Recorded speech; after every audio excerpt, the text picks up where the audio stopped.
Right, kumusta natin ang implementation ng e-vehicle ban sa mga primary roads sa Metro Manila. Tawagin po natin si Mobile Journal Evan Tarinque. Evan, okay, nasan ka ngayon at mukhang nasa LTO ka na naman sa QC?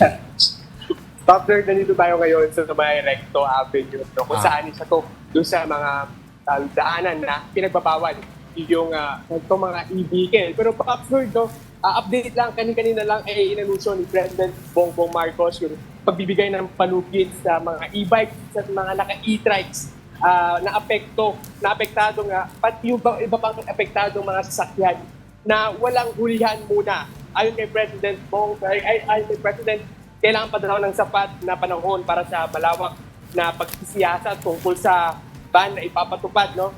Pero bawal pa rin po, paalala lang natin, bawal pa rin po yung kanilang pagdaan sa mga natukoy na mga daan at magkakaroon lang sila ng grace period kung saan hindi sila matitikitan, pagmumultahin, o may impound yung kanilang mga sasakyan. Pero sa latest na update, no, sa Denise, no, ang anunsyo ni President Bongbong Marcos ay may isang buwan na grace period itong ban na ito. Officer Denise. Evan, ano naman yung mga sentimiento ng yung mga nandyan, yung nag-claim ng mga sasakyan nila, based do sa mga nakausap mo?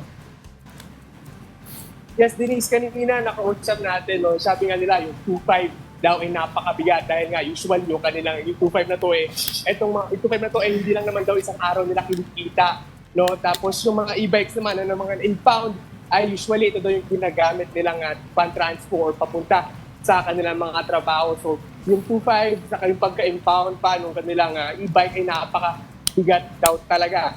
Pero ito nga, kanina nung matapos nga yung itong anunsyo ni President Bongbong Marcos, kinontak ko kaagad yung isang impound area na ating napuntahan, no? Ang sabi nila, inaantay pa nila yung kanilang yung pagbaba ng memo sa kanila ng LTO kung ano, or ng MMDA kung ano yung susunod na mangyayari. Grabe naman. Tama pa, Ivan. For every day na hindi mo nakiklaim, nadadagdagan pa yata yung penalty. Tama ba, Ivan? Usually, no?